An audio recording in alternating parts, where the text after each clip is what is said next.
Assalamualaikum semuanya.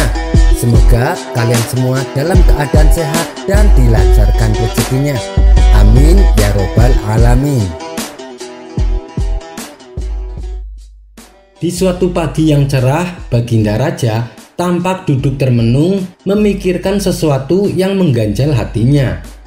Kemudian penasehat istana menghampiri dan bertanya, "Paduka yang mulia, apa yang sedang Paduka pikirkan? Kenapa Paduka terlihat murung?" Baginda Raja membalas, "Aku sedang memikirkan tentang keadilan Allah." Perkataan Baginda Raja sempat membuat penasehat istana terkejut. "Memangnya kenapa Paduka? Keadilan macam apa yang Paduka pikirkan?" tanya penasehat istana. "Aku tidak habis pikir, kenapa sih Allah menciptakan neraka?" kata Baginda Raja. "Loh, kenapa bingung? Bukankah Paduka sudah tahu kalau neraka untuk menghukum orang-orang yang berdosa?" jelas penasehat istana. "Kalau itu saya sudah tahu, tapi bukankah Allah sendiri yang menciptakan manusia, memberinya kenikmatan dan rezeki, merawat seluruh manusia, tapi pada akhirnya ada yang dimasukkan ke dalam neraka?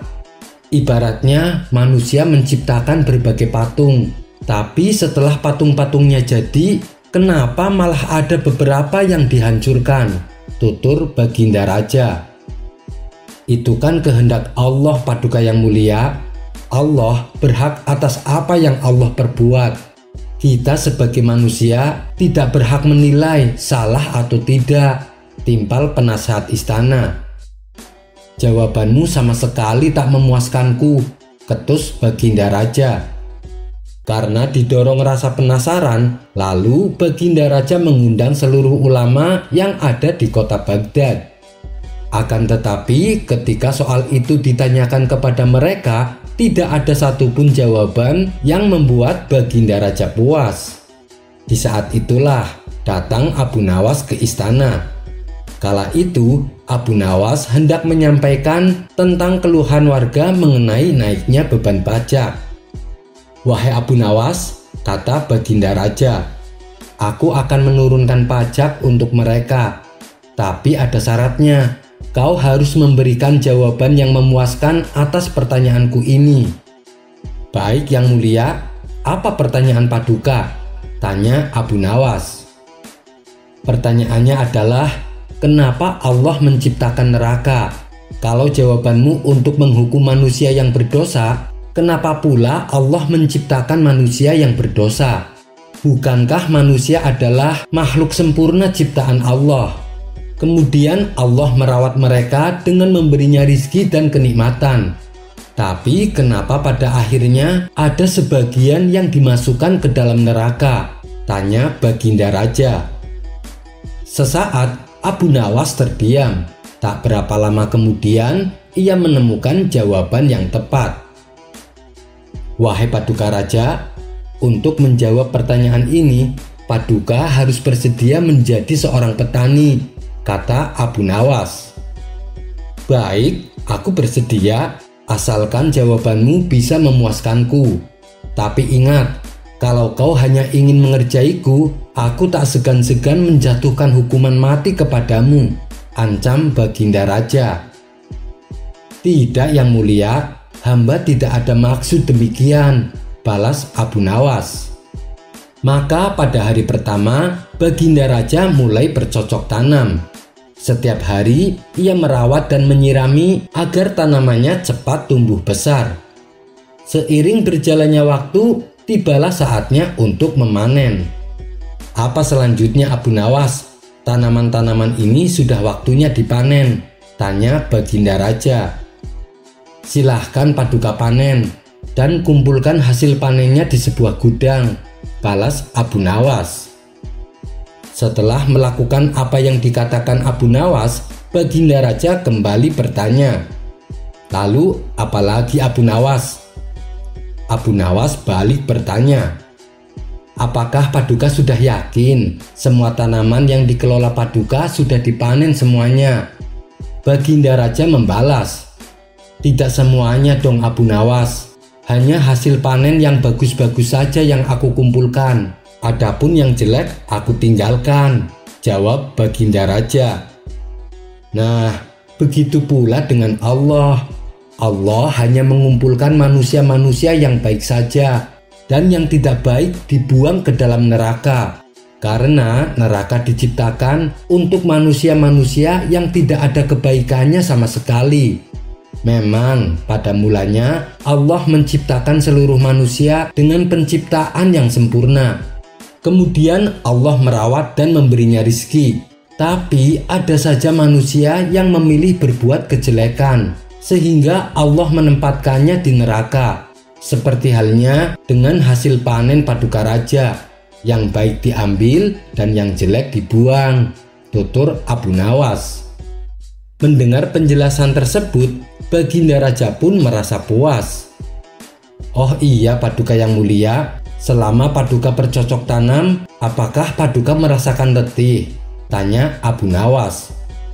Itu tentu saja Abu Nawas, hampir seluruh badanku terasa pegal, dan setiap hari aku bersusah payah merawat dan memeliharanya, jawab Baginda Raja.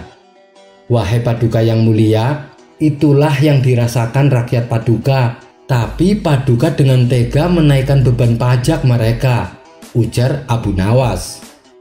Baiklah, mulai sekarang pajak tidak akan dinaikkan, balas Baginda Raja. Akhirnya Abu Nawas pun tersenyum bahagia.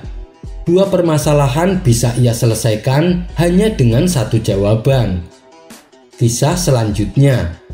Abu Lahab adalah paman Nabi sekaligus tokoh kafir Quraisy yang sangat memusuhi Allah dan Rasul-Nya.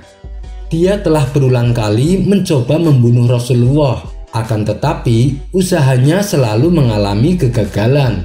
Itu dikarenakan Allah senantiasa menjaga Rasulullah dari segala keburukan yang akan menimpanya. Pernah pada suatu ketika, Rasulullah mengumpulkan semua kerabatnya dari suku Quraisy, termasuk Abu Lahab, yang notabene adalah paman Rasulullah.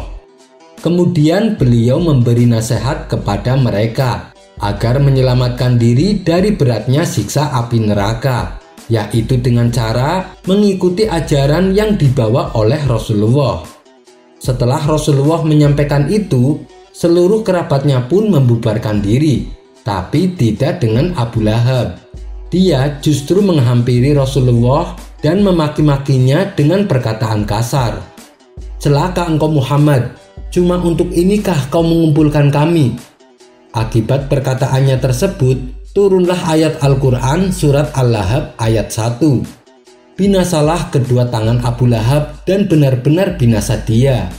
Abu Lahab sendiri termasuk orang yang dinyatakan masuk ke dalam neraka. Begitu pula dengan istrinya. Akan tetapi, meskipun demikian, Abu Lahab mendapat keringanan siksa neraka. Lalu, apa penyebabnya? Padahal Abu Lahab adalah orang yang sangat memusuhi Rasulullah, bahkan telah berulang kali mencoba untuk membunuhnya.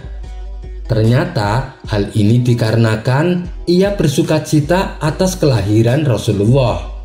Kisah ini bermula budaknya yang bernama Suwaibah memberitahu kepada Abu Lahab bahwa keponakannya yang bernama Muhammad telah lahir ke dunia. Mendengar kabar tersebut, Abu Lahab pun sangat bahagia. Ia melompat-lompat kegirangan seraya meneriakkan pujian-pujian di sepanjang jalan. Bahkan saking gembiranya, ia mengundang semua orang untuk makan-makan di rumahnya. Dan itu ia lakukan sebagai bentuk rasa bahagia atas kelahiran keponakannya, yaitu Rasulullah. Tak berhenti sampai di situ. Ia juga memerdekakan budaknya yang telah memberitahu kabar tersebut. Di hadapan orang-orang, Abu Lahab berkata kepada budaknya, "Wahai Suwaibah, sebagai tanda syukurku atas kelahiran keponakanku, maka mulai saat ini engkau menjadi orang yang merdeka." Peristiwa itu terjadi pada hari Senin, di mana merupakan hari kelahiran Rasulullah. Dan atas perbuatannya inilah Allah meringankan siksa Abu Lahab di neraka di setiap hari Senin. Mari coba kita renungkan. Abu Lahab saja, tokoh kafir Quraisy yang dinyatakan masuk neraka, diberikan keringanan siksa di neraka karena ia bahagia atas kelahiran Rasulullah. Lalu bagaimana dengan kita yang merayakan Maulid Nabi bukan hanya karena bahagia, tapi juga karena mengharapkan syafaatnya? Sangat aneh bila ada orang Islam yang menganggap perayaan Maulid Nabi itu bid'ah dan sesat. Padahal memuliakan kelahiran Rasulullah adalah suatu keharusan. Bisa dengan cara memanjatkan doa syukur, apalagi kalau dengan cara membaca berjanji ataupun tiba. Allah sendiri dalam sebuah hadis qudsi berfirman, "Bila bukan karenamu ya Muhammad, maka tidak akan aku ciptakan alam semesta ini dan seisinya." Jadi, adanya penciptaan langit dan bumi, adanya kita dilahirkan ke dunia, itu semata-mata Allah lakukan karena kecintaannya kepada Nabi Muhammad. Wallahu a'lam bishawab. Kisah selanjutnya. Dikisahkan, Baginda Raja mengangkat seorang gubernur baru yang akan ditempatkan di kota Baghdad. Dan ternyata sang gubernur adalah pengagum syair-syair karya daripada Abu Nawas. Menurutnya, Abu Nawas adalah sosok penyair yang cerdas dan berwawasan sangat luas. Hal itulah yang membuat sang gubernur ingin bisa membuat syair seperti Abu Nawas. Suatu kali, di sela-sela waktu kosongnya, sang gubernur mencoba membuat syair. Entah sudah berapa kali dia telah meralat setiap kata agar kalimat syairnya terdengar indah. Bahkan saking hati-hatinya, sampai 1 bulan lamanya syair tersebut baru bisa tercipta. Setelah merasa yakin syair yang dibuatnya benar-benar sempurna, sang gubernur lalu mengundang Abu Nawas. "Wahai Abu Nawas, saya ingin mendengar pendapatmu tentang syair yang aku buat," ucap sang gubernur. "Ya, silahkan, coba Tuan baca syairnya," pinta Abu Nawas.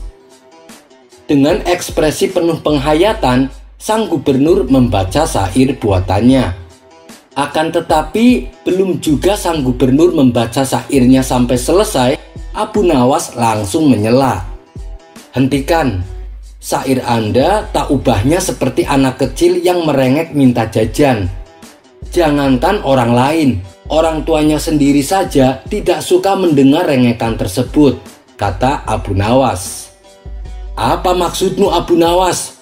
tanya sang gubernur tersinggung. "Syair Anda jelek sekali, aku tak ingin mendengarnya," balas Abu Nawas. Jawaban Abu Nawas membuat sang gubernur merasa sangat terhina dan dipermalukan.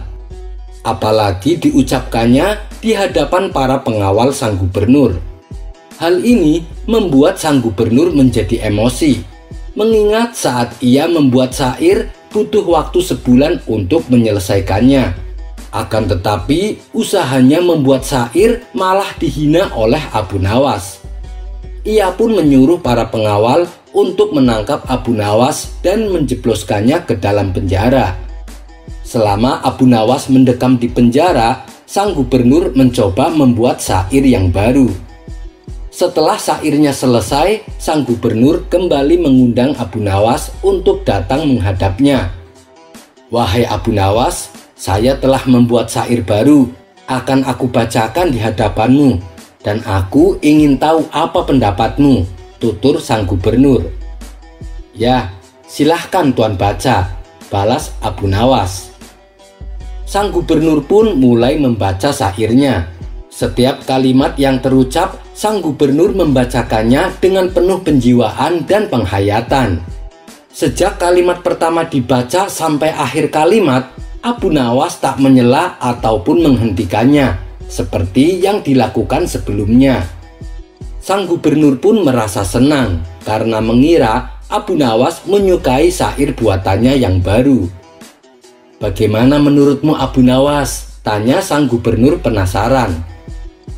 Sejenak Abu Nawas terdiam, seolah mencari kata yang tepat untuk memberikan pendapatnya. Namun ternyata Abu Nawas justru berdiri dan pergi meninggalkan sang gubernur. "Kamu mau kemana, Abu Nawas?" tanya sang gubernur heran. "Aku mau balik ke dalam penjara," jawab Abu Nawas. "Apa maksudmu? Engkau kan perlu memberikan pendapatmu," tanya sang gubernur. "Kalaupun saya memberikan pendapatku, pasti Tuan akan menyuruh pengawal untuk kembali menjebloskanku ke dalam penjara. Makanya sebelum Tuan menyuruh pengawal, lebih baik aku masuk sendiri saja," jawab Abu Nawas. "Berarti menurutmu syair barusan yang aku baca jelek?" tanya sang gubernur. "Itu sudah pasti," jawab Abu Nawas. "Tuan adalah gubernur yang bijak dan adil. Tuan juga seorang pengagum syair. Tapi bukan berarti Tuan pandai bersair. Tiap orang kan punya kelebihan dan kekurangan masing-masing. Lebih baik Tuan fokus dengan tugas Tuan sebagai seorang gubernur," tutur Abu Nawas melanjutkan. Sang gubernur pun akhirnya menyadari akan kekhilafannya. Ia lalu membebaskan Abu Nawas dan dipersilahkan pulang. Beberapa hari kemudian, Abu Nawas membeli cincin seharga 5 dirham. Dengan cincinnya tersebut, Abu Nawas ingin membalas perlakuan gubernur yang telah memenjarakannya tanpa sebab. Abu Nawas ingin mendapatkan ganti rugi selama ia mendekam di dalam penjara. Maka pergilah Abu Nawas ke istana gubernur. Setibanya di istana, sang gubernur menyambutnya dengan hangat. Sang gubernur merasa tersanjung karena penyair pujaannya berkenan datang menemui dirinya. Abu Nawas lalu dijamu dengan berbagai macam hidangan yang lezat. Saat tengah menyantap makanan, sang gubernur berdecak kagum melihat cincin yang dipakai Abu Nawas. "Betapa indahnya cincinmu. Belum pernah aku melihat cincin seindah itu," puji sang gubernur. "Berapa harga yang kau minta bila aku ingin membelinya darimu?" tanya sang gubernur. "1.000 dirham," jawab Abu Nawas. Mendengar hal itu, salah satu asisten istana menghampiri sang gubernur lalu berbisik, "Tuan, harga yang ditawarkan Abu Nawas sangat mahal. Di pasaran paling harganya cuma 5 dirham, bisik asisten istana. Sang gubernur kemudian berkata kepada Abu Nawas, "Abu Nawas, harga yang engkau tawarkan sangat mahal." Abu Nawas menjawab, "Memang harga tersebut terkesan mahal, tapi aku tahu hanya ada satu gubernur di alam semesta ini yang memiliki selera tinggi untuk membeli cincin ini." Mendengar pujian tersebut, sang gubernur merasa terbang melayang. Apalagi yang memuji adalah seseorang yang sangat dikaguminya. Sang gubernur pun segera menyuruh asisten istana untuk membayar harga cincin sesuai dengan permintaan Abu Nawas. Setelah mendapatkan uang 1.000 dirham, Abu Nawas menghampiri asisten istana dan berkata kepadanya, "Kamu mungkin tahu harga cincin tersebut, tapi aku lebih tahu cara memuji sang gubernur." Abu Nawas pun akhirnya pulang dengan membawa uang 1.000 dirham. Kisah selanjutnya. Tampaknya Baginda Raja masih saja mencari cara agar dapat mengalahkan Abu Nawas. Kali ini Baginda Raja benar-benar ingin menghukum Abu Nawas.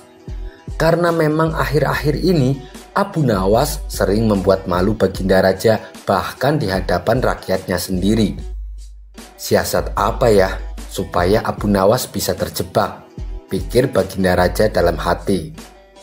Untuk beberapa lama Baginda Raja masih belum menemukan caranya. Akhirnya ia pun terpaksa meminta bantuan dari para menteri-menterinya. Tapi dari sekian banyak usulan para menterinya, tidak ada satupun yang menurut Baginda Raja berbobot. Tipuan yang kalian usulkan sangat mudah dipecahkan. Jangankan Abu Nawas, saya sendiri bisa dengan mudah menebaknya, ujar Baginda Raja merasa tak puas. Tiba-tiba penasehat kerajaan berkata, "Ampun Paduka yang mulia, bukankah Paduka mempunyai batu lumpang yang retak? Suruh saja Abu Nawas menjahitnya." Mendengar itu, Baginda Raja langsung kegirangan. "Usulanmu bagus juga. Saya setuju dengan ide kamu. Cepat panggil Abu Nawas kemari," titah Baginda Raja. Singkat cerita, datanglah Abu Nawas menghadap Baginda Raja. "Ampun beribu ampun Paduka yang mulia. Ada gerangan apa Paduka memanggil hamba?" tanya Abu Nawas.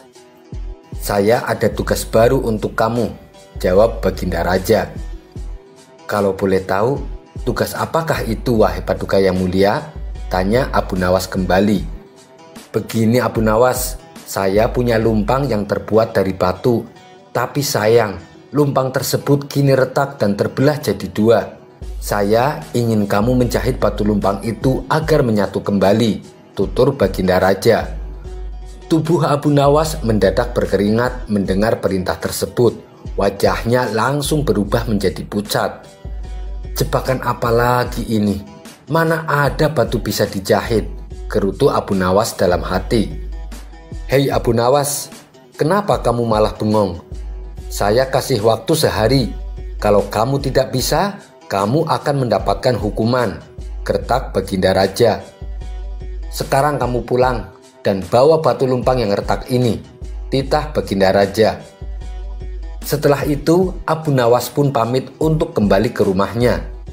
Setibanya di rumah, Abu Nawas langsung pergi mengumpulkan batu-batu kecil yang serupa dengan batu lumpang tersebut.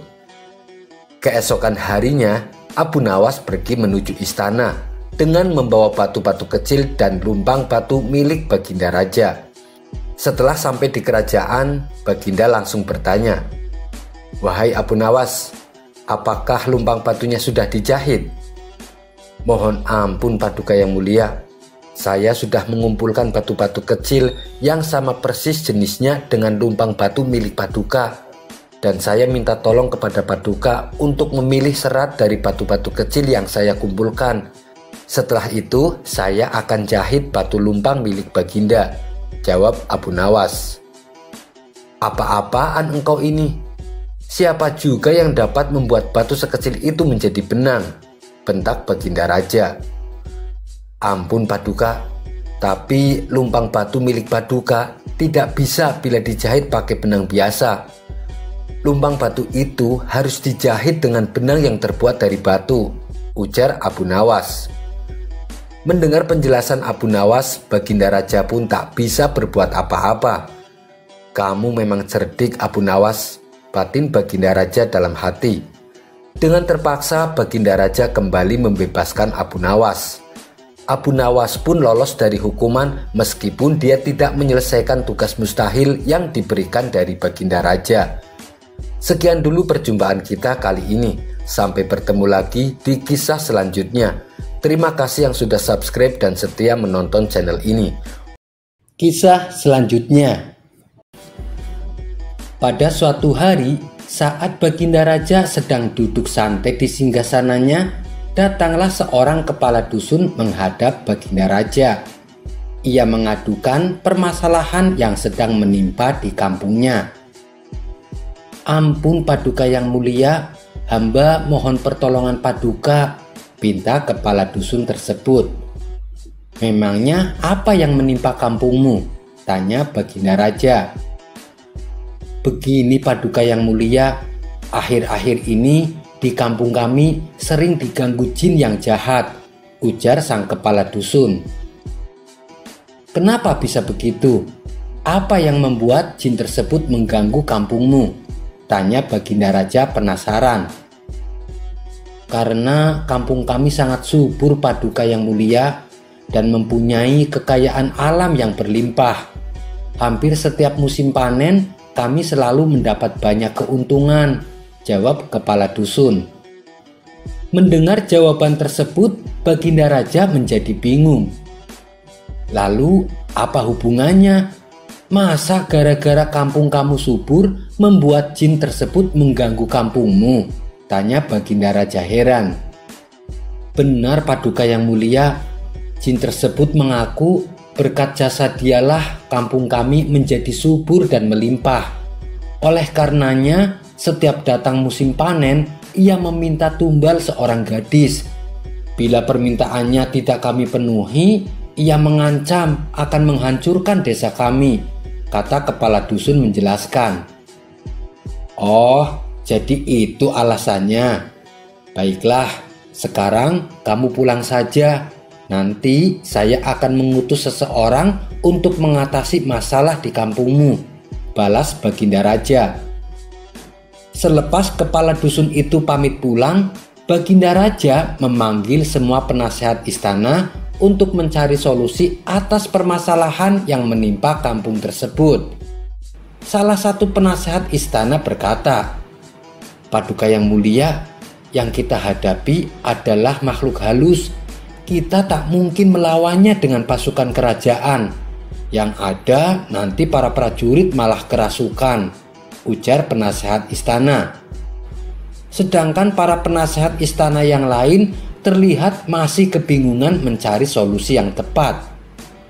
Karena belum juga menemukan solusinya, akhirnya terbesit di benak Baginda Raja sosok Abu Nawas.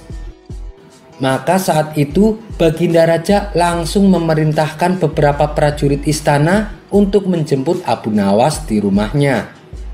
Singkat cerita, datanglah Abu Nawas ke istana dan menghadap Baginda Raja. "Ampun Paduka yang mulia, ada gerangan apa Paduka memanggil hamba?" tanya Abu Nawas. "Saya akan memberimu tugas penting Abu Nawas. Tugas ini harus kamu laksanakan. Kamu tidak boleh menolaknya," balas Baginda Raja. "Tentu saja saya siap Paduka yang mulia. Kalau boleh tahu, tugas apakah itu?" tanya Abu Nawas kembali. "Suasana di kampung sebelah sedang tidak aman Abu Nawas. Katanya ada jin yang suka mengganggu warga kampung tersebut, dan saya perintahkan kamu agar kamu menyelesaikan masalah ini," titah Baginda Raja. Spontan Abu Nawas kaget mendengarnya. "Maksud Paduka, hamba disuruh menaklukkan jin yang jahat itu?" tanya Abu Nawas memastikan. "Benar sekali Abu Nawas. Aku tahu kamu pasti bisa mengalahkannya," ujar Baginda Raja. "Waduh, ini sih tugas yang sangat berbahaya. Taruhannya nyawa bisa melayang," pikir Abu Nawas. Raut muka ketakutan dan gemetaran mulai terlihat pada diri Abu Nawas. "Ampun Paduka yang mulia, apa Paduka tidak salah orang? Saya kira Paduka keliru kalau sampai menunjuk saya, sebab saya ini bukan orang sakti," jawab Abu Nawas mencoba berkilah. "Wahai Abu Nawas, aku tahu kamu memang bukan orang hebat, bukan pula orang sakti. Tapi dengan akal cerdikmu, saya yakin kamu bisa mengalahkan jin jahat itu," ucap Baginda Raja. Dengan berat hati terpaksa Abu Nawas menerima tugas tersebut. Karena apabila ia menolaknya, ia bisa dihukum berat oleh Baginda Raja. Pada keesokan harinya, berangkatlah Abu Nawas menuju kampung yang dimaksud. Setibanya di sana, ia langsung menemui kepala dusun. "Apakah Anda utusan Baginda Raja?" tanya kepala dusun. "Iya, benar. Saya diutus Baginda Raja ke sini," jawab Abu Nawas. Kepala dusun itu lalu menceritakan semuanya tentang sosok jin yang sering mengganggu kampungnya, termasuk meminta tumbal seorang gadis saat musim panen tiba. Setelah mendengar secara seksama, Abu Nawas lalu bertanya, "Apakah di antara warga ada yang pernah melihat wujud jin tersebut?" Sang kepala dusun menjawab, "Saya kira hampir semua dari warga kami pernah melihatnya. Saya sendiri juga pernah melihatnya." Abu Nawas kemudian kembali bertanya, "Bagaimana wujudnya?" Kepala dusun tersebut menjawab, "Tubuhnya tinggi dan rambutnya dikuncir di antara kepalanya yang botak." Seketika Abu Nawas langsung mengetahui kalau jin yang dimaksud adalah jin ifrit. Sepertinya aku harus mencari cara supaya bisa mengalahkan jin ifrit, pikir Abu Nawas. Setelah berpikir agak lama, muncullah ide cemerlang di otaknya. Bagaimana Tuan? Apakah Tuan sanggup menghadapinya? Tanya kepala dusun kepada Abu Nawas. Tenang saja, jin ifrit itu pasti akan bertekuk lutut di hadapanku. Pada dasarnya dia hanya menggertak saja. Pasti ada wanita yang sedang dia sukai. Begini saja, saya akan menulis surat tantangan untuknya. Dan saya minta tolong supaya suratku ini diberikan kepada jin ifrit, perintah Abu Nawas kepada kepala dusun. Abu Nawas kemudian membuat surat tantangan dan memberikannya kepada kepala desa untuk disampaikan kepada jin ifrit. Setelah surat tantangan dari Abu Nawas diberikan kepada jin ifrit, tak pelak jin itu pun menjadi marah. Dia berjanji akan membunuh siapa saja yang berani menantangnya. Sambil menunggu waktu pertandingan, Abu Nawas membuat sandal yang sangat besar. Tingginya saja sampai 40 meter. Ketika sandal tersebut selesai dibuat, Abu Nawas meletakkannya di tengah lapangan, di mana lapangan itu nantinya akan menjadi tempat bertanding antara Abu Nawas dan jin ifrit. Setelah sebulan berlalu, tibalah saatnya waktu yang ditentukan. Jin ifrit yang sudah geram menahan emosi langsung menuju lapangan untuk menghancurkan orang yang menantangnya. Jin ifrit datang dengan suara yang menggelegar. "Di mana laki-laki yang berani menantangku? Keluarlah, aku akan hancurkan tubuhnya," ucapnya sambil marah-marah. Para warga yang tadinya berkumpul hendak menyaksikan spontan pada berlarian meninggalkan lapangan karena takut menjadi sasaran amukan jin ifrit. Tidak berapa lama muncullah Abu Nawas ke tengah lapangan untuk menghadapi jin yang jahat itu. "Oh, jadi kamu yang bernama Abu Nawas, orang yang berani menantang saya. Apa kamu sudah bosan hidup? Ayo, sekarang kita bertarung," tantang jin ifrit. "Maaf, Anda salah orang. Saya ini muridnya Abu Nawas," kata Abu Nawas berpura-pura. "Lalu ngapain kamu datang kemari? Cepat panggil gurumu untuk bertarung denganku," perintah jin ifrit. "Jangan khawatir, guruku pasti akan datang kemari. Aku kesini disuruh untuk mengambil sandal guruku. Kemarin sehabis latihan sandalnya tertinggal," balas Abu Nawas sambil menunjukkan sandal yang sangat besar yang tergeletak hampir menutupi separuh lapangan. "Itu sandalnya Abu Nawas?" tanya jin ifrit. "Iya, memangnya kenapa?"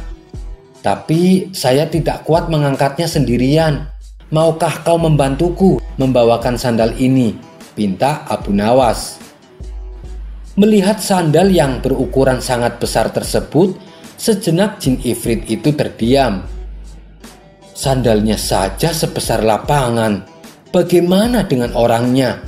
pikir jin ifrit yang mulai ketakutan. "Atau begini saja, saya akan panggil guru saya untuk datang ke sini langsung. Kalau saya ditanya mana sandalnya, saya akan beralasan kalau kamu menghalang-halangi saya untuk mengambil sandalnya," ujar Abu Nawas. Jangan lakukan itu. Lebih baik aku pergi saja sekarang, dan aku berjanji aku tidak akan pernah mengganggu desa ini lagi," balas jin ifrit. Kemudian jin ifrit yang jahat ini berteriak dan segera menghilang karena ketakutan. Sejak saat itu, kampung tersebut kini kembali aman dari gangguan jin ifrit. Sekian dulu perjumpaan kita kali ini. Sampai bertemu lagi di kisah selanjutnya. Terima kasih yang sudah subscribe dan setia menonton channel ini.